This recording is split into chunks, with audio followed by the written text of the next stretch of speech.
Bismillahirrahmanirrahim. Assalamualaikum warahmatullahi wabarakatuh. Alhamdulillahi rabbil alamin. Wassalatu wassalam ala asyrafil anbiya wal mursalin sayyidina Muhammadin wa ala alihi wa sahbihi ajma'in, amma ba'd. Pertama-tama, marilah kita ucapkan puja dan puji syukur atas kehadirat Allah Subhanahu wa ta'ala. Karena dialah sehingga kita masih diberi kesehatan sampai saat ini. Dan tak lupa kita kirimkan salawat serta salam kepada junjungan kita Nabi besar Muhammad sallallahu alaihi wasallam. Karena dialah Nabi yang membawa kita dari alam kegelapan menuju alam yang terang benderang seperti saat ini. Hadirin wal hadirat, pada kesempatan kali ini saya akan membawakan ceramah yang berjudul Membumikan Ajaran Islam. Agama itu merupakan keyakinan seseorang akan eksistensi Tuhan. Kalau dalam ajaran Islam, agama itu merupakan keyakinan seseorang kepada Allah beserta ketentuannya yang diwahyukan kepada para nabi dan rasulnya.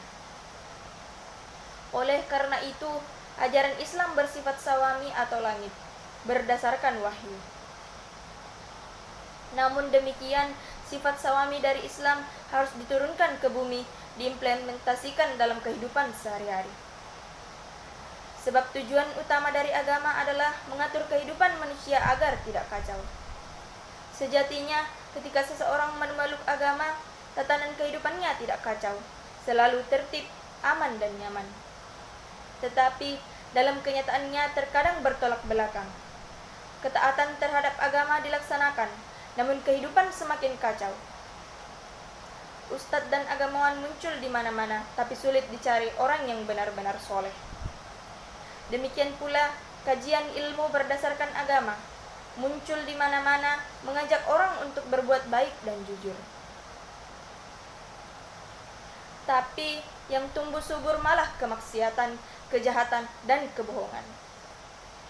Tak terlalu salah jika Jacques Rousseau, seorang filosofi, mengatakan, semakin banyak orang pandai, semakin sulit dicari orang jujur.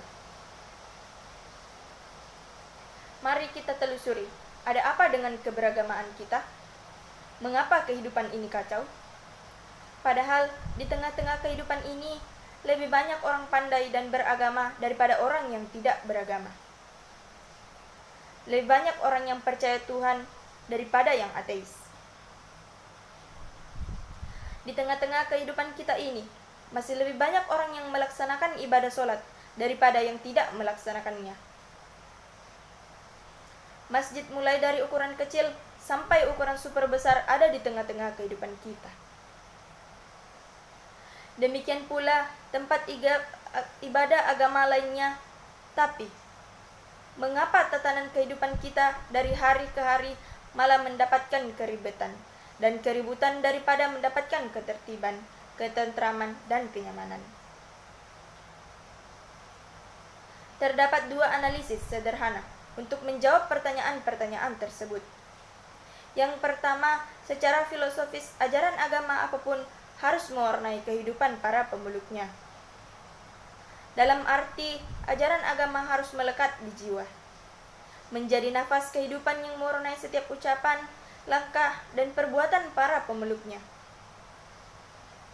Gianozzo Manetti yang dikutip Bambang Suhigarto dalam bukunya Humanisme dan Humaneria.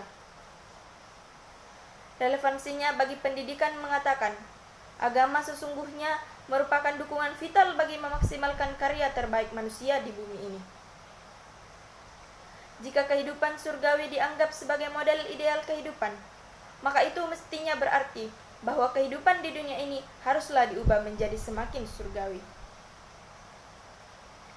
Jika analisis Gianozzo tersebut kita sederhanakan terhadap agama kita, maka dapat ditafsirkan ajaran Islam yang mulia harus menjadi ruh kehidupan, mewarnai setiap ucapan, langkah, dan perbuatan kita. Apapun yang kita lakukan harus bernilai demi kemuliaan Islam yang berimbas kepada kemuliaan diri dan lingkungan kita sebagai upaya mencapai keridhaan Allah. Suatu ketika, seorang sahabat bertanya kepada Rasulullah SAW, "Ya Rasulullah, manakah yang tergolong orang terperang di jalan Allah? Apakah orang yang berperang karena ingin disebut pemberani, orang yang berperang karena fanatisme kesukuan, atau orang yang berperang karena ria? Manakah yang tergolong kepada perang di jalan Allah atau membela kemuliaan agama Allah?" Rasulullah SAW menjawab, "Mereka yang berperang karena semata-mata menegakkan agama Allah, dialah yang tergolong fi sabilillah." Hadis riwayat Bukhari Muslim, Imam Nawawi, Riyad al-Shalihin, hadis nomor 8. Hadis tersebut sangat jelas sekali. Amal perbuatan kita akan bernilai surgawi. Dihargai Allah apabila memiliki dorongan karena Allah. Dengan kata lain, ajaran Islam harus selalu mewarnai dan menjadi ruh dalam aktivitas keseharian kita. Yang kedua, Gordon W. Allport, seorang psikolog, mengatakan terdapat dua macam cara beragama, yakni ekstrinsik dan intrinsik. Orang yang beragama secara ekstrinsik adalah orang yang melaksanakan agama berdasarkan tampilan luar saja. Terkadang agama hanya dimanfaatkan untuk pencitraan, agar dianggap sebagai orang taat dan soleh. Tak sedikit pula yang menjadikan agama sebagai aksesoris kehidupan demi meraih keuntungan bisnis. Sementara beragama secara intrinsik adalah cara beragama yang menjadikan ajaran agama sebagai ruh dan nafas kehidupan dan harus berpengaruh terhadap diri sendiri, orang lain, dan lingkungan hidupnya. Apa yang dia katakan Giano Zamanetti dan Gordon W. Allport jauh-jauh hari sudah digariskan dalam ajaran Islam. Seorang muslim akan merasakan kehidupan surgawi manakala ia mampu membumikan ajaran Islam dalam kehidupannya.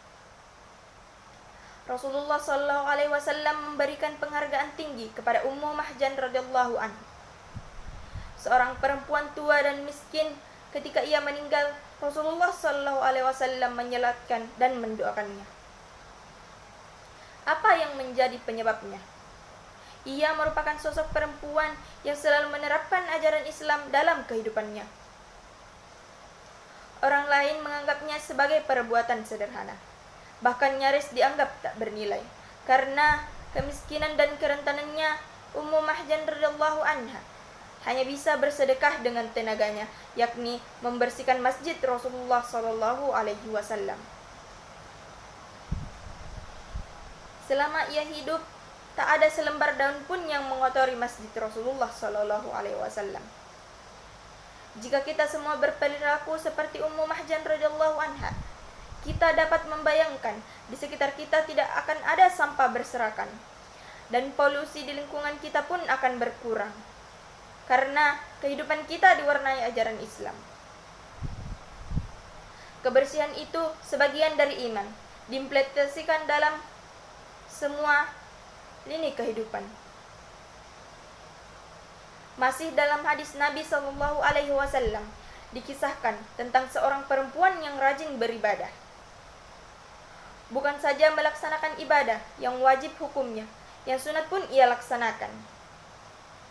Malam-malam dihiasi sholat tahajud dan siangnya dihiasi saum sunat. Namun sayang, ia tak bisa menjaga lisannya. Ia senang beribadah, dibarengi dengan kesenangannya menyakiti tetangga. Lisannya selalu baca dengan bacaan zikir, seraya dibarengi pula dengan basahnya lisan karena menceritakan kejelek orang lain. Kelak dia akan berada di neraka. Demikian jawaban Rasulullah SAW kepada para sahabat yang menanyakan kedudukan perempuan tersebut. Di dalam Al-Quran, seseorang yang rajin beribadah masih tergolong kepada orang yang mendustakan agama dan akan celaka manakala ia membiarkan anak-anak yatim menderita, menghardik, mencerca, dan mengambil hak-hak orang miskin, dan tidak mau berbagi makanan dengan mereka. Quran Surah Al-Ma'un ayat 7. Secara bahasa, Islam itu artinya selamat. menyelamatkan, dan memberi kedamaian. Ajaran Islam akan terasa selamat, menyelamatkan, dan memberi kedamaian manakala Islam dipahami dan diamalkan secara ekstrinsik dan intrinsik. Nilai-nilai ibadah kita yang melangit dipraktikkan dalam kehidupan sehari-hari. Ajaran Islam tidak melayang-layang di atas langit, tapi dibawa turun ke bumi, diamalkan dalam kehidupan sehari-hari agar semua makhluk di muka bumi ini merasakan Islam itu nyata. Rahmatan lil alamin, membawa kedamaian, keselamatan, dan kemaslahatan bagi semua alam. Demikianlah ceramah yang sempat saya sampaikan. Kurang lebihnya mohon dimaafkan. Sekian dari saya. Assalamualaikum warahmatullahi wabarakatuh.